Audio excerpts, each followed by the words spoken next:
La semana pasada nos quedamos en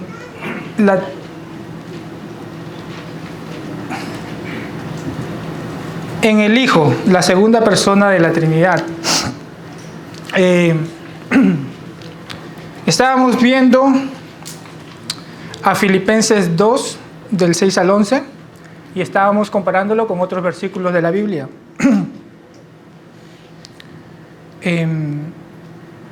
Solo para hacer un repaso y acordarnos un poco, la pregunta es si el Hijo de Dios es igual que el Padre, si son Dios. Ya habíamos desarrollado que el Espíritu Santo sí es Dios, igual que el Padre.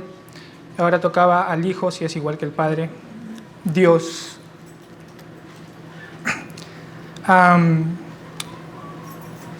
Y esa era una de las preguntas más grandes, si la gente realmente creía que Jesucristo es Dios igual que el Padre.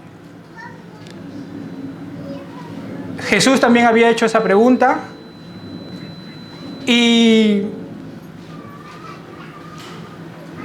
cuando Pedro le responde, le dice: sí, tú eres el Cristo, tú eres el Hijo de Dios. Anteriormente le había preguntado: ¿qué dice la gente que soy yo? Y la gente contestaba: un profeta, un maestro, eres Jeremías. Toda la gente pensaba que Jesús era alguien más, pero nadie respondía a Dios. Pero responde correctamente. Y Jesús le dice que la revelación que él había tenido, la respuesta que él había tenido, no venía ni de carne ni de sangre, sino de Dios.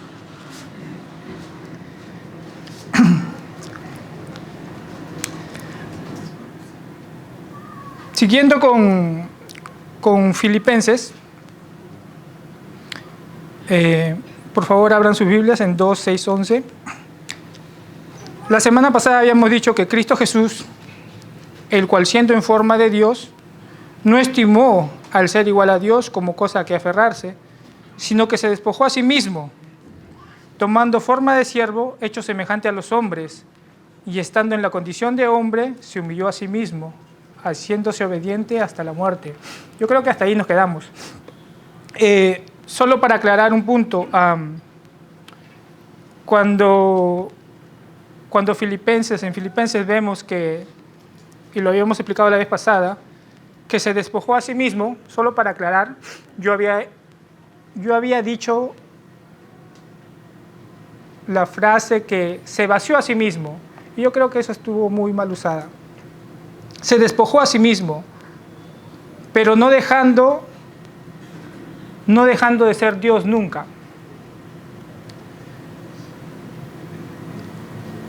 Y yo creo que es difícil de explicar y difícil de entender cómo Dios puede despojarse siendo Dios. Cuando hablamos del concepto de la Trinidad, decimos que la Trinidad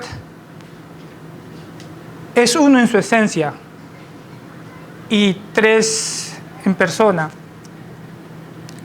Para comprender un poquito mejor esto, Jesús, cuando toma la semejanza de hombre, Jesús lo que está haciendo es un poco lo contrario de la Trinidad. O mejor dicho, no un poco, está haciendo lo contrario de la Trinidad. Él está agarrando dos esencias en una persona. Verdaderamente Dios, verdaderamente hombre.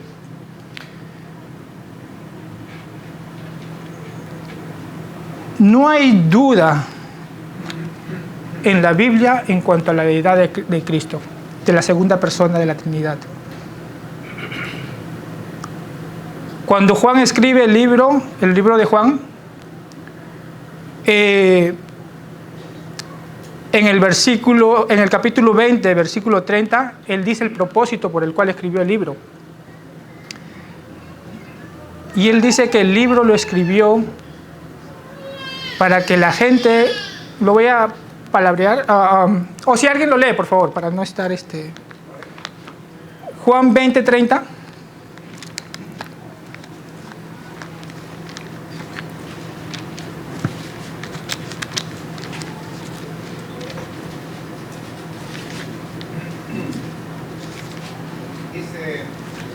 Hizo antes Jesús muchas otras señales en presencia de sus discípulos, los cuales no están escritas en este libro.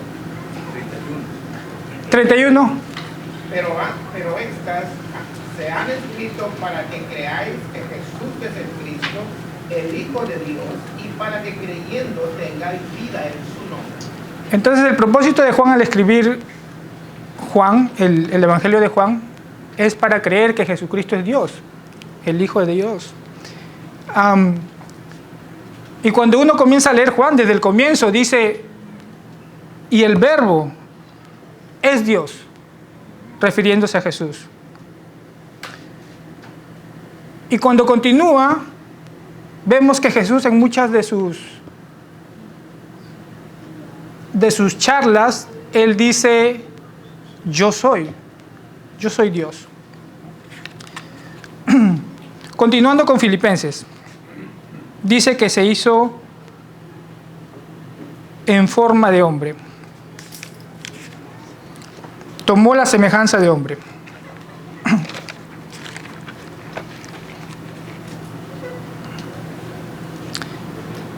Jesús nació de una mujer, como cualquiera de nosotros. Jesús creció como cualquiera de nosotros. Jesús aprendió como cualquiera de nosotros. Es más, ayer alguien me recordaba que Jesús había aprendido obediencia igual que nosotros.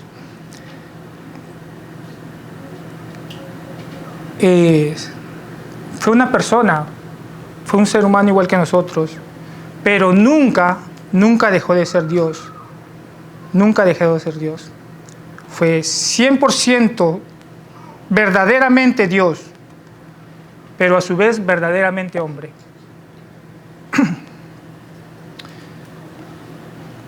Juan 10:24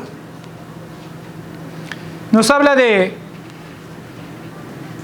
un pasaje donde creo que es el problema más grande del hombre, y es el no creer que Jesucristo es Dios.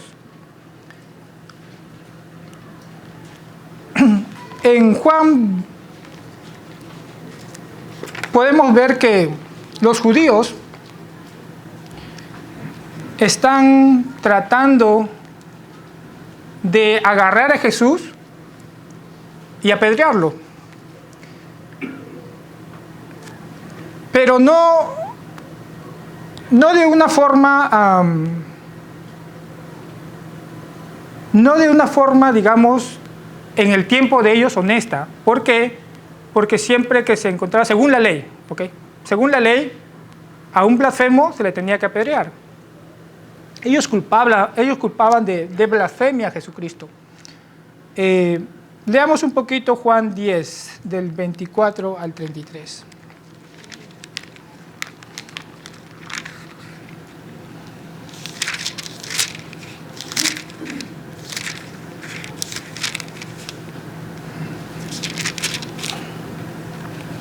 Dice, porque os digo que muchos profetas...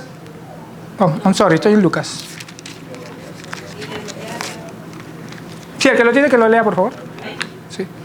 Y le rodearon los judíos y le dijeron, ¿hasta cuándo nos juzgarás el alma? Si tú eres el Cristo, dínoslo abiertamente. ¿El 25? No, está bien hasta ahí. No era la primera vez que los judíos habían rodeado a Jesús para hacerle esa pregunta. Yo creo que era la tercera o cuarta vez que ya le preguntaban lo mismo y buscaban apedrearlo. Por la declaración de Jesús que decía, sí, yo soy. Es más, en una de sus respuestas dice eso: yo soy, haciéndose semejante al yo soy, al gran yo soy, a Jehová. En este versículo que estamos leyendo, la pregunta sigue siendo la misma.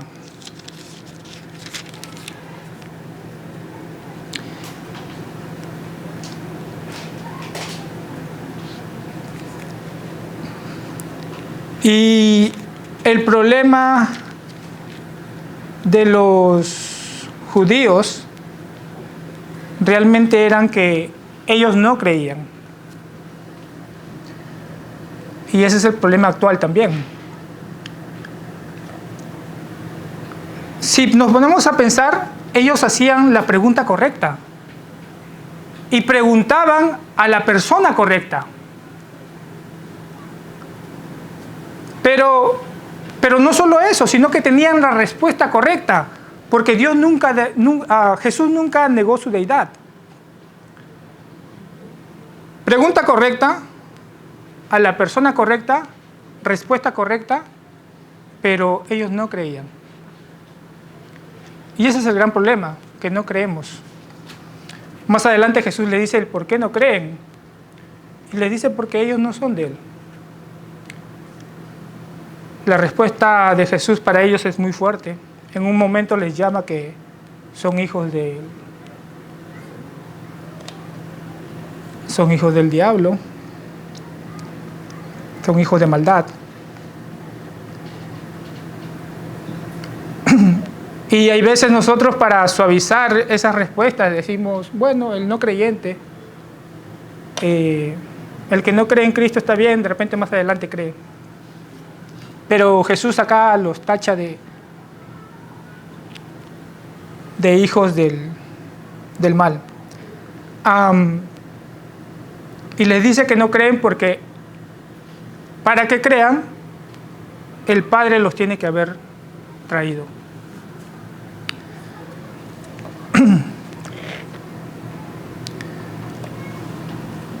Nuevamente, Jesús declara abiertamente que Él es el Hijo de Dios, que Él es Dios, que Él es el gran yo soy. Siguiendo con Filipenses, dice, por lo cual Dios también le exaltó hasta lo sumo y le dio un nombre que es sobre todo nombre, para que en el nombre de Jesús se doble toda rodilla de los que están en los cielos y en la tierra y debajo de la tierra, y toda lengua confiese que Jesucristo es el Señor, para gloria de Dios Padre. Sabemos que después que Jesús lo crucificaron, Dios lo exaltó, lo resucitó. En su resurrección Dios lo está exaltando. Y no solamente eso, sino que en su ascensión Dios también lo exalta. Y sabemos ahorita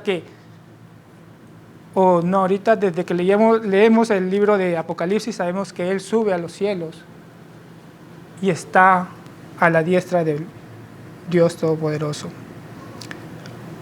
Entonces, cuando dudamos de la deidad de Jesucristo, realmente los blasfemos seríamos nosotros, si es que dudamos. Los fariseos le decían a Él blasfemo por hacerse Dios. Pero realmente, si nosotros catalogamos a Jesús como maestro, como una buena persona, como uno de los profetas, o como lo hace mucha gente, realmente los blasfemos seríamos nosotros si hacemos esa calificación. Jesús necesita ser calificado como Dios, y el que lo califica menos que eso, pues no es de Dios. Entonces, para que quede claro, la pregunta era, ¿cómo sabemos que el Hijo y el Espíritu Santo son Dios igual que el Padre? Y Y yo les había dicho que para saber eso teníamos que ver nombres, atributos, obras y adoración, que mirábamos en la Biblia. Habíamos hecho lo mismo con el Espíritu Santo y les dije que no iba a poner los de Jesucristo, es que son muchos. Y si ustedes tomaron nota, pues sabrán que son muchas las calificaciones o nombres o atributos, obra o adoración que se le da a Jesucristo igual que al Padre. Entonces la respuesta es: las Escrituras manifiestan que el Hijo y el Espíritu Santo son Dios igual con el Padre,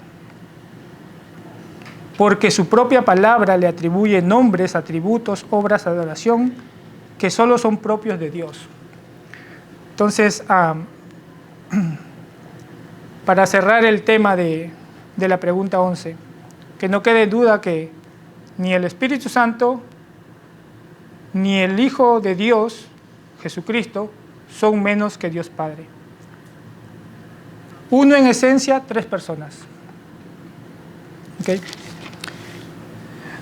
Ahora vamos a entrar al otro tema.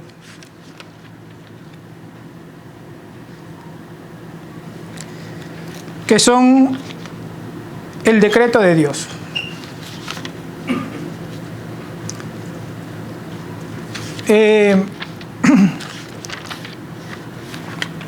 No es un tema fácil. No es un tema que uno pueda entender con leer poquito o leerlo por encimita. Yo todavía no lo entiendo. Y el pastor este tema me dio hace 3 meses tal vez. Pero vamos a seguir algunos versículos de la Biblia para poder entender qué es el decreto de Dios. La pregunta 12 del Catecismo de Westminster dice: ¿cuáles son los decretos de Dios? Esa es la pregunta. ¿Cuáles son los decretos de Dios? Y la respuesta que da el Catecismo es: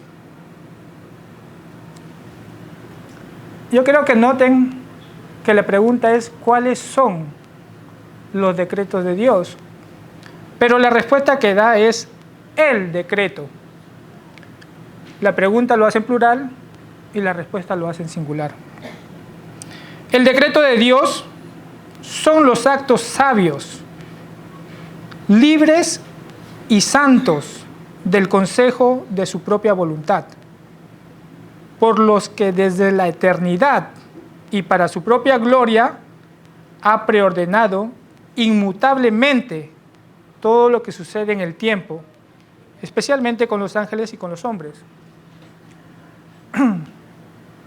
No sé si se ve, pero yo traté de sobremarcar sabios, eternidad e inmutabilidad, porque son atributos que ya vimos con Samuel. Samuel dio estos atributos incomunicables de Dios.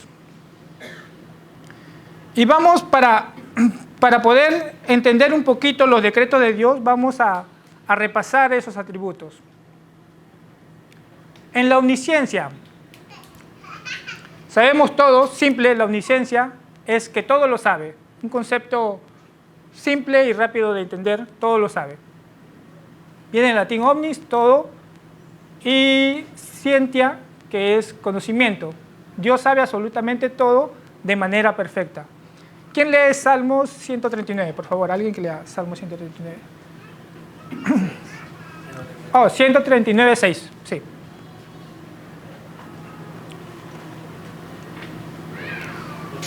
Tal conocimiento es demasiado maravilloso para mí, alto es, no lo puedo comprender.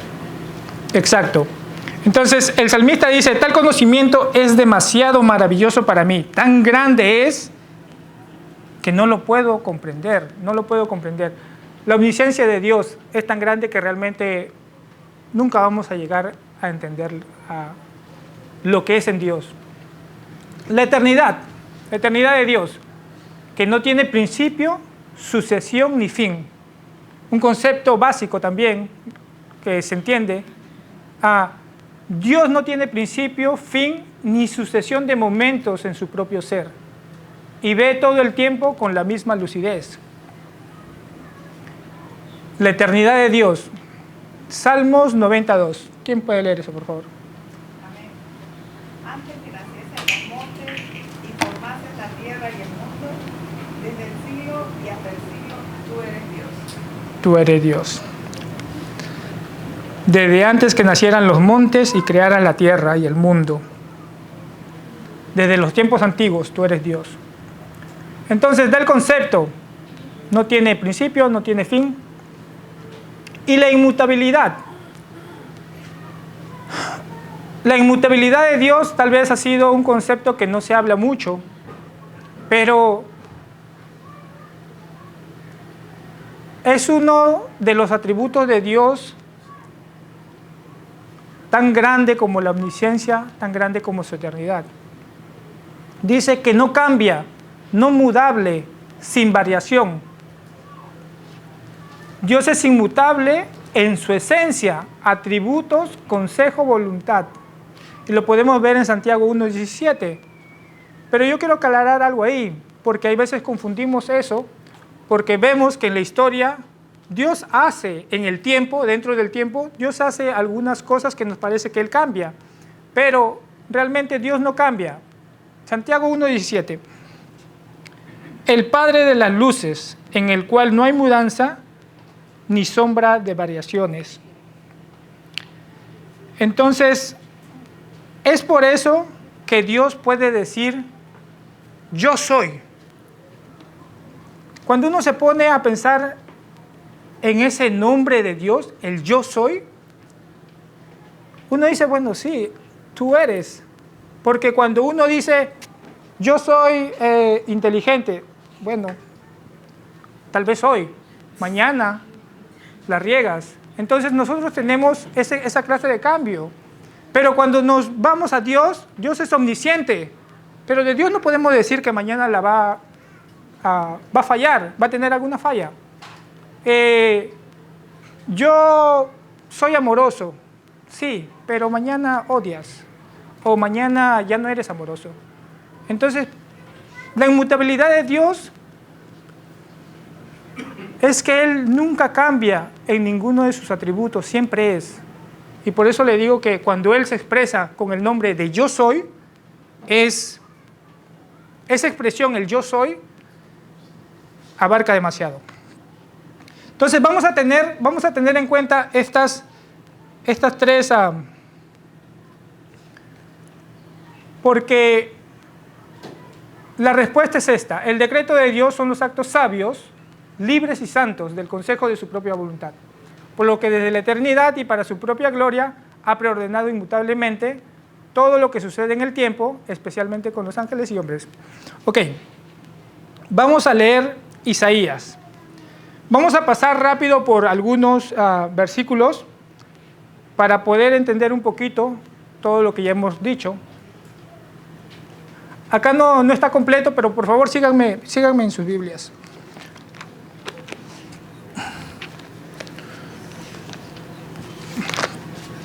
Isaías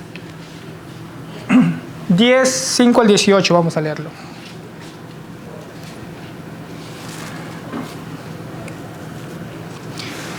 Y dice,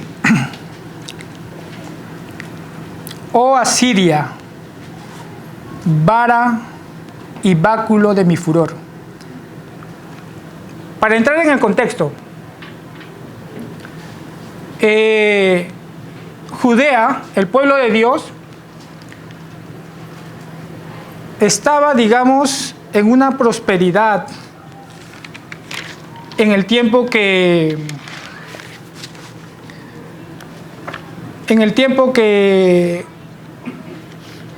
se habían dividido los reinos. Judea había entrado realmente en una prosperidad muy grande.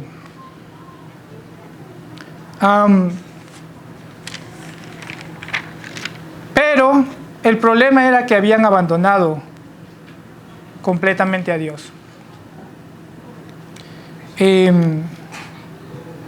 Usías era quien reinaba en un tiempo, en la prosperidad de Judea. Muere Usías, su hijo Jonatán toma el reino, y luego llega Acaz a reinar en Judea. Entonces, pero habían abandonado completamente a Dios. Se había vuelto un pueblo idólatra en su totalidad. Dios en el versículo 5 declara: vara y báculo de mi furor. Dios estaba furioso con su pueblo. Dios estaba airado con su pueblo porque realmente habían abandonado todo lo que Dios les había dicho. Se habían hecho idólatras. Y miren, agarra a Asiria. Asiria va a ser vara y báculo del furor de Dios. Sigue. En su mano he puesto mi ira. Dios airado contra el pueblo quiere mostrar su furor en cuanto a todo lo que había hecho Judea. En el 6 dice: le mandaré contra una nación pérfida, y sobre el pueblo de mi ira le enviaré. Pérfida. Pérfida significa desleal, infiel, traidor. Recuérdense que quien se está expresando así es Dios. Dios va a agarrar a Siria como báculo de su furor. Va a mandar contra Judea, porque ya había hecho, Asiria ya había invadido el pueblo o el reino del sur, del norte.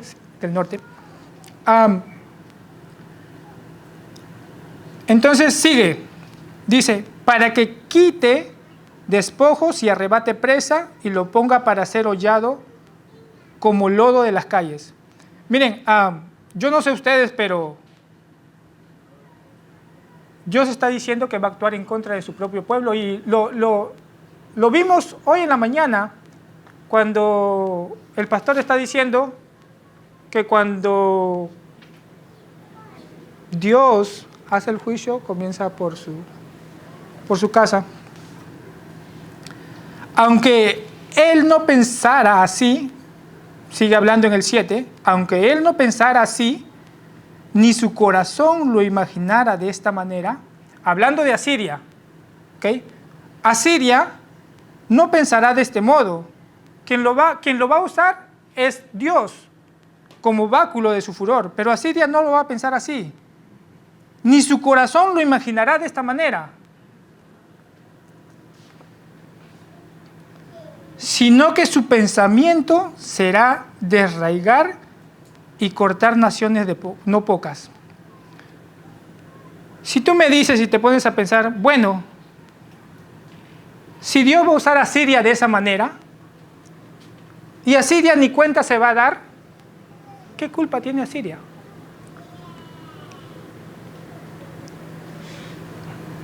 Si va a ser instrumento de Dios. Dios está diciendo que lo va a agarrar como vara de su furor. Y Asiria ni cuenta. Recuérdense que Asiria era un pueblo idólatra, era un reino que a Jehová ni lo tenía en cuenta. No sabía. En el 9, vamos al 8, porque él dice: mis príncipes no son todos reyes, no es Calno como Carnemis, Amat como Arfat y Samaria como Damasco. Este es el pensamiento de Asiria. Como halló mi mano los reinos de los ídolos, siendo sus imágenes más que las de Jerusalén y de Samaria.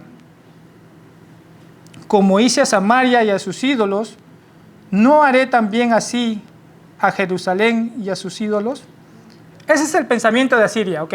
El pensamiento de Asiria está en derrotar al pueblo de Dios, a Judea. Ellos ni cuenta se van a dar que quien está obrando es Dios.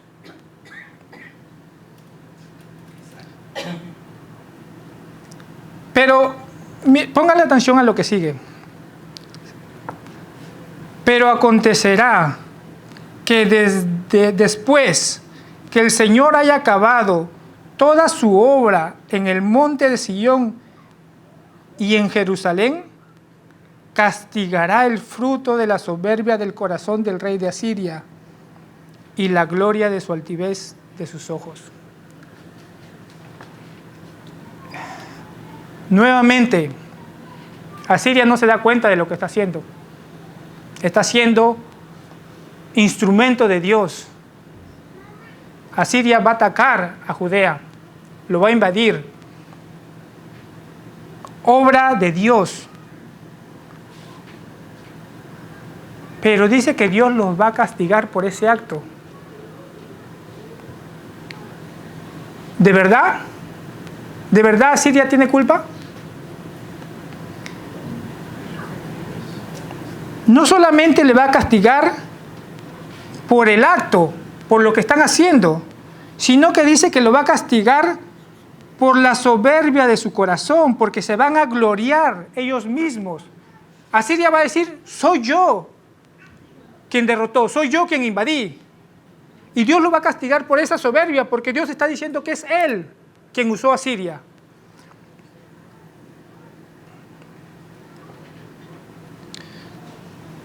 Porque dijo, con el poder de mi mano lo he hecho, y con mi sabiduría, porque he sido prudente.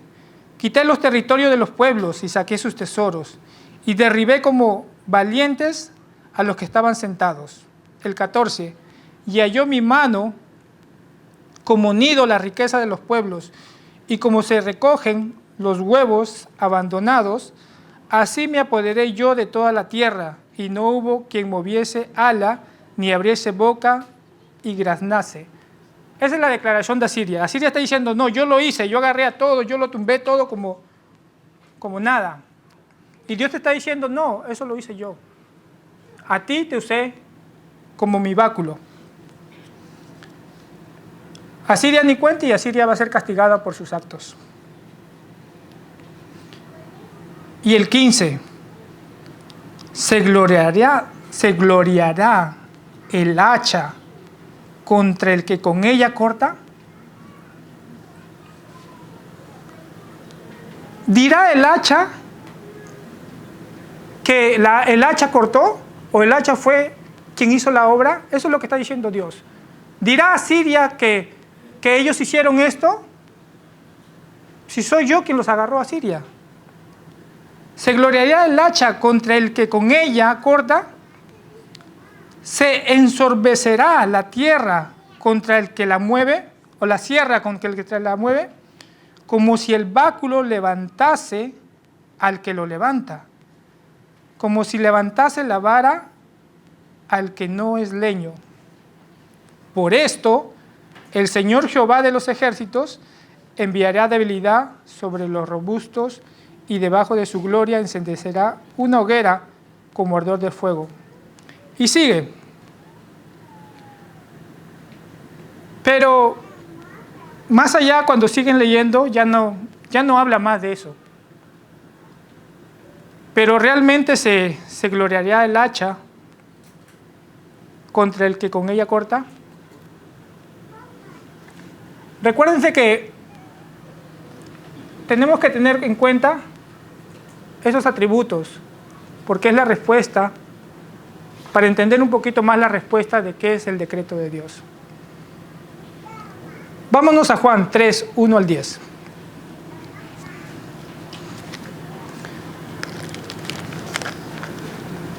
Este versículo son muy conocidos por todos nosotros. Tal vez el de Asiria no mucho.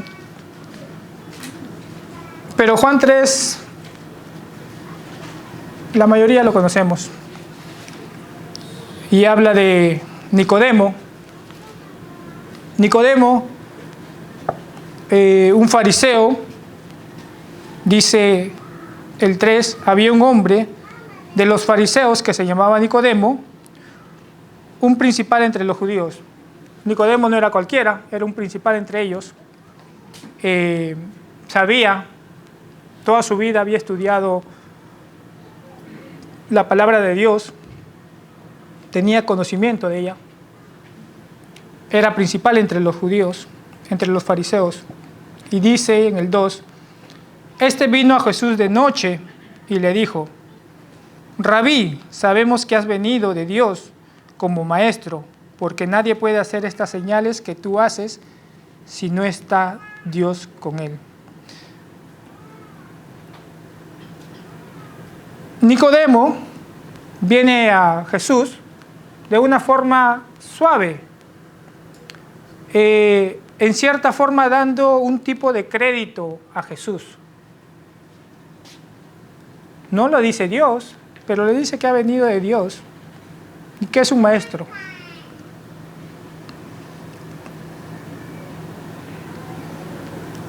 En el 3, respondió Jesús y le dijo, de cierto te digo, que el que no naciere de nuevo no puede ver el reino de Dios.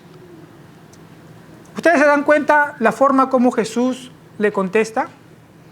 Nicodemo se acerca de una manera totalmente diferente y Jesús, ¡boom! Pero anteriormente dice que Jesús sabía lo que el hombre pensaba, que nadie tenía que decirle a él. Él era Dios, él sabía. En el versículo anterior, en el 25, lo dice. Y no tenía necesidad de que nadie le diese testimonio del hombre, pues él sabía lo que había en el hombre. Entonces, él sabía la razón por la cual Nicodemo se le estaba acercando. Y Jesús le da la respuesta que Nicodemo, aunque no haya hecho la pregunta, se la da.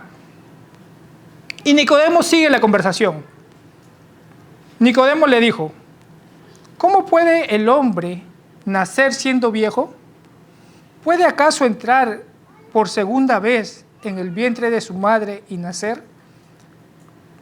Nuevamente, Nicodemo no era cualquier personaje. Nicodemo sabía la palabra. Pero él le pregunta, ¿cómo puede un hombre nacer siendo viejo? ¿Cómo? Imposible. ¿Cómo puede entrar por segunda vez en el vientre de su madre y nacer? Nicodemo tiene la idea que él no tuvo participación en su primer nacimiento. ¿Cómo lo va a hacer ahora de viejo? ¿Cómo? Él sabe que es imposible.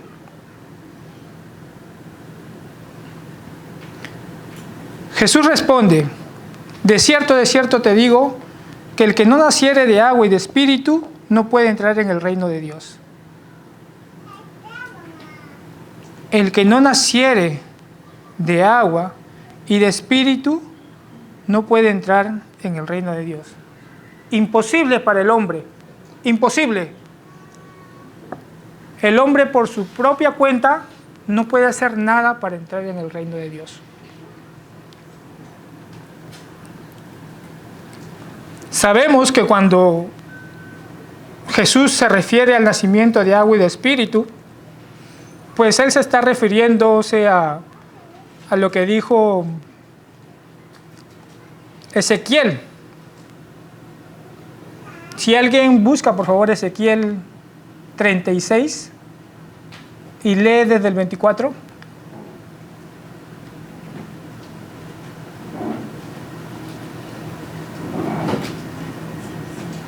Y yo os tomaré de las naciones y os recogeré de todas las tierras y os traeré a vuestro país. Esparciré sobre vosotros agua limpia y seréis limpiados de todas vuestras inmundicias y de todos vuestros ídolos os limpiaré. Os daré corazón nuevo y pondré espíritu nuevo dentro de vosotros. Y quitaré de vuestra carne corazón de piedra y os daré un corazón de carne. Y pondré dentro de vosotros mi espíritu y haré que andéis en mis estatutos y guardéis mis preceptos y los pongáis por todo. Hasta ahí está bien. Entonces Jesús está haciendo esa referencia. El que no naciere de agua y de espíritu no puede entrar en el reino de Dios. Si Dios no hace la obra, no puedes, no tienes chance, Nicodemo. Ustedes imagínense ahorita que alguien les pregunte, ¿cómo hago yo para nacer de vuelta? ¿Cuál sería la respuesta de ustedes? Si alguien les dice, ¿cómo hago yo para ser hijo de Dios? ¿Cuál sería la respuesta de ustedes? Les dirían, mira, hay 4 cosas que tienes que hacer. Le diríamos, ven, pasa al frente. ¿Qué le diríamos? Jesús acá le está diciendo, es imposible. ¿Okay? Para ti es imposible, Nicodemo. Y le dice más adelante, no te maravilles de que te dije, os es necesario nacer de nuevo. El viento sopla de donde quiere y oye su sonido, mas ni sabes de dónde va, ni sabes de dónde viene ni a dónde va. Así es todo aquel nacido del Espíritu. Nicodemo, es necesario que tú nazcas del Espíritu. Es necesario que tú nazcas de Dios. Y así como no tuviste participación en tu primer nacimiento, menos en el nacimiento de Espíritu. Respondió Nicodemo y le dijo, ¿cómo puedo hacer esto? ¿Cómo puedo hacer esto?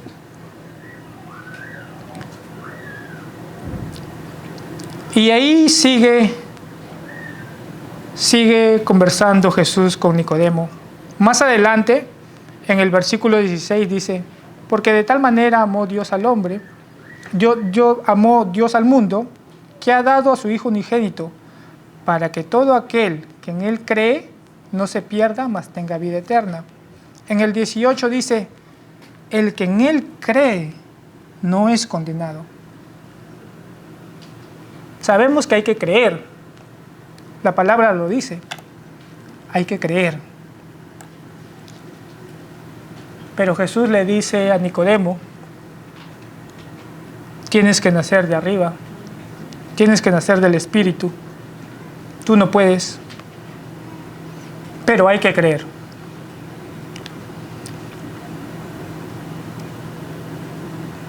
En el versículo 27, dice, respondió Juan y dijo, no puede el hombre recibir nada si no le fuere dado del cielo. El hombre no puede recibir nada si no le fuere dado del cielo.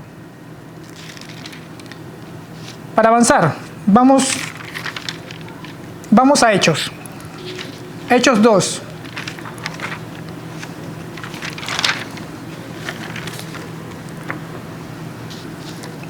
...22 y 23.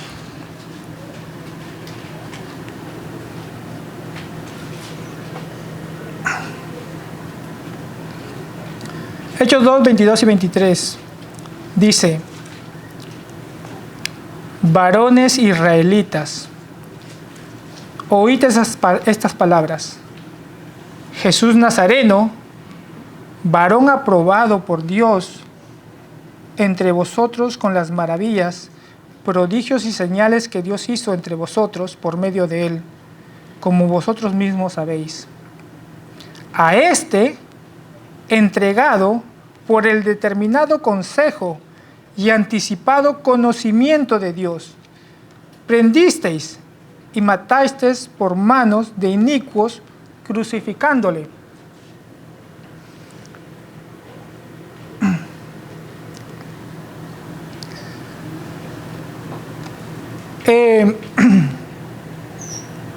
El día de Pentecostés, Pedro está hablando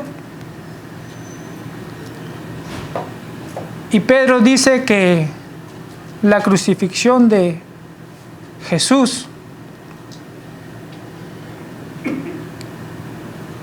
es un acto determinado por el consejo anticipado del conocimiento de Dios.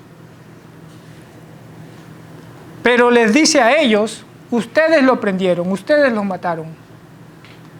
¿Okay? Ustedes Ustedes lo crucificaron. Pero dice que fue determinado por su consejo y su anticipado conocimiento.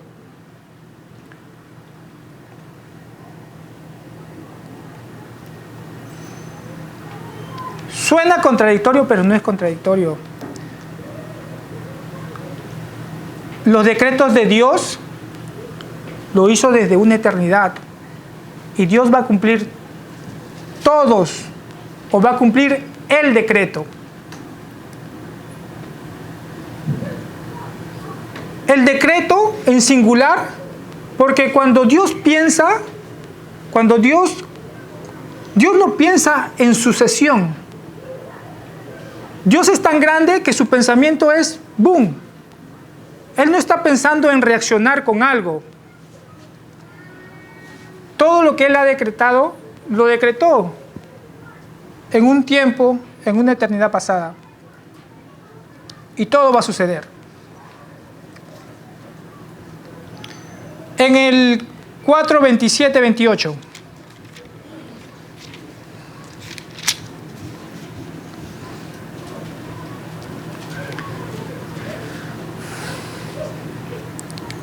Esto se expresa después de haber agarrado a Juan y a Pedro, lo habían encarcelado. Después de hacerle un pequeño juicio, lo sueltan, porque no pueden chantajearlos, lo sueltan. Y ellos expresan en el 27, porque verdaderamente se unieron en esta ciudad contra tu santo Hijo Jesús, a quien ungiste, Herodes, Poncio Pilato, con los gentiles y el pueblo de Israel. ¿Para qué? Para hacer cuanto tu mano y tu consejo habían antes determinado que sucediera. Viendo lo de Asiria, viendo lo de Juan, ahorita viendo Hechos, y teniendo en cuenta el concepto de lo que es el decreto de Dios. El decreto de Dios son los actos sabios, libres y santos del consejo de su propia voluntad.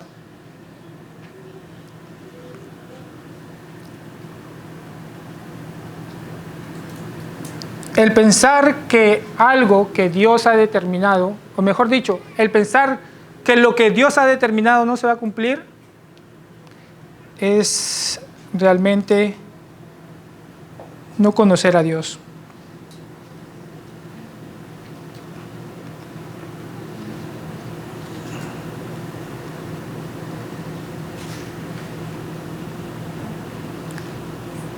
Vamos a Romanos.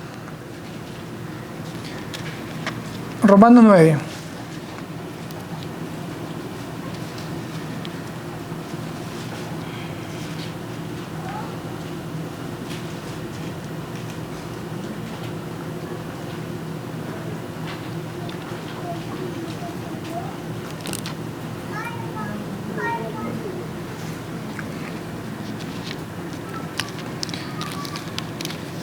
En Romanos 9, si hasta ahorita no hemos entendido que todo lo que Dios ha decretado se va a cumplir, o todo lo que se cumple es decretado por Dios, en Romanos 9 vamos a ver que todavía es más fuerte. Nuevamente, quiero que tengan en cuenta los atributos que hemos hablado anteriormente para entender un poquito de lo que es el decreto de Dios. Comienza, 9. Verdad digo en Cristo, no miento, y mi conciencia me da testimonio en el Espíritu Santo, que tengo gran tristeza y continuo dolor en mi corazón. Para ir rápido, ahí Pablo se está expresando. Yo no sé qué dolor le está agarrando, más adelante lo dice. Porque deseara yo mismo ser anatema, separado de Cristo, por amor a mis hermanos, a los que son mis parientes según la carne. Nuevamente, yo no sé quién de nosotros podría abandonar el amor de Dios para que se salve otra persona. Pablo se expresa de esta manera.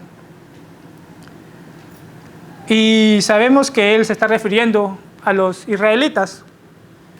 Él dice que es a sus hermanos, según la carne, que son los israelitas, de los cuales son la adopción de la gloria, el pacto, la promulgación de la ley y el culto y las promesas, de quienes son los patriarcas y de los cuales, según la carne, vino Cristo, el cual es Dios sobre todas las cosas, bendito por los siglos. Amén.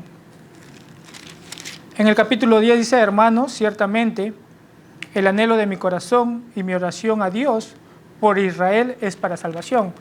Entonces, lo que ahorita acaba de decir Pablo es que es consciente que Israel es lo que es y él está orando para la salvación de ellos. Y acá viene y dice: ni por ser descendientes de Abraham son todos hijos. En Isaac te es llamada descendencia. Vamos a ver.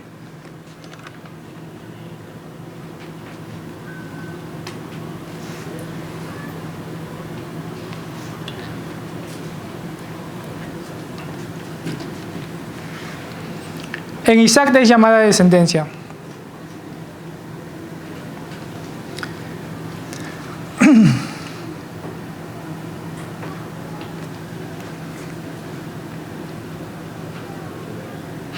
En el versículo 6 dice: no que la palabra de Dios haya fallado, porque no todos los que descienden de Israel son israelitas.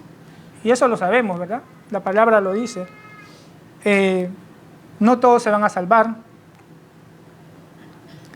Ni por ser descendencia de Abraham, todos son hijos. En Isaac te será llamada descendencia.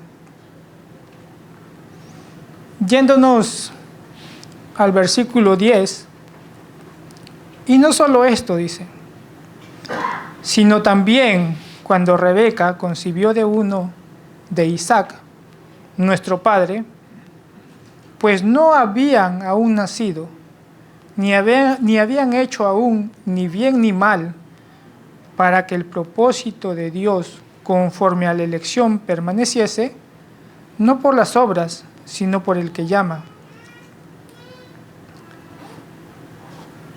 Uno podría decir que Dios está discriminando, o que Dios es injusto. Es más adelante, esa es la pregunta. ¿Es Dios injusto porque ama a uno y desecha al otro?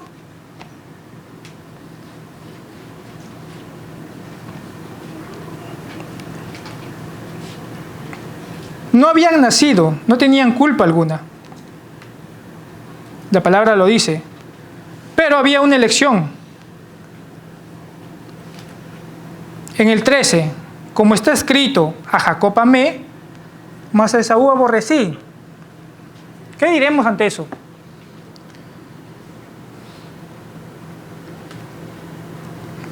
La pregunta es: ¿hay injusticia en Dios? ¿Hay injusticia en Dios por hacer lo que Él hace? En ninguna manera. No hay injusticia en Dios. Sigue. Pues a Moisés dice: tendré misericordia del que yo tenga misericordia, y me compadeceré del que yo me compadezca. Dios va a tener misericordia del que Él quiera. Recuérdense que hay veces cuando pensamos en cómo actúa Dios, muchas veces pensamos que Dios, como mira el futuro, muchas personas dicen eso, Él sabe que esta persona va a hacer esto, entonces Dios actúa así. No, Dios no reacciona a los actos de la persona. Dios decretó todas las cosas desde antes. Dios va a tener misericordia del que tenga misericordia. Y se compadecerá del que Él quiera compadecerse. Así que no depende del que quiere ni del que corre, sino de Dios que tiene misericordia. No depende del hombre en nada.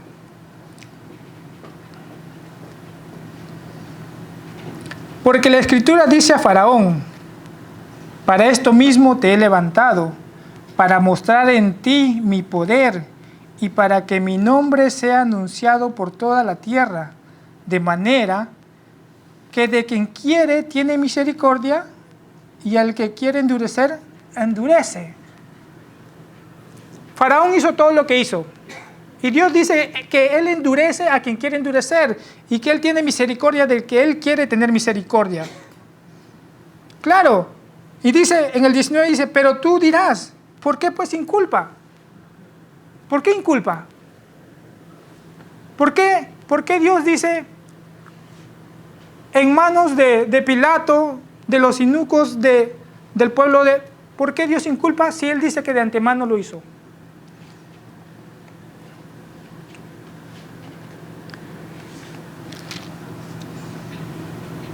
Dice, ¿por qué pues sin culpa?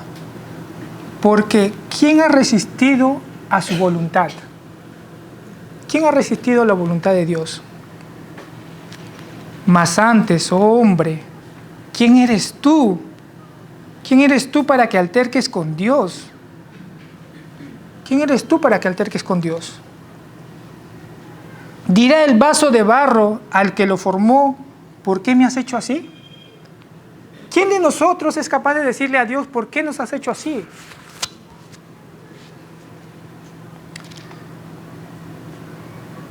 ¿No tiene potestad el alfarero sobre el barro para hacer de la misma masa un vaso para honra y otro para deshonra? ¿Y qué si Dios, queriendo mostrar su ira y hacer notorio su poder, soportó con mucha paciencia los vasos de ira preparados para destrucción? Y para hacer notoria la riqueza de sus glorias, la mostró para con los vasos de misericordia que Él preparó de antemano para gloria. ¿Quién le puede decir algo a Dios? Todo lo que Él decretó lo va a cumplir en todas las formas, como Él ha decidido que se haga.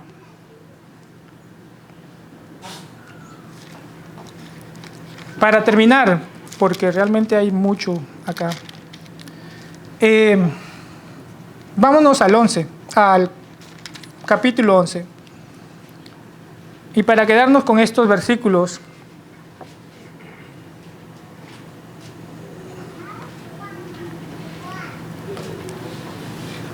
desde el 32, 11:32. Oh profundidades de las riquezas, de la sabiduría y de la ciencia de Dios. Cuán insondables son sus juicios e inescrutables sus caminos.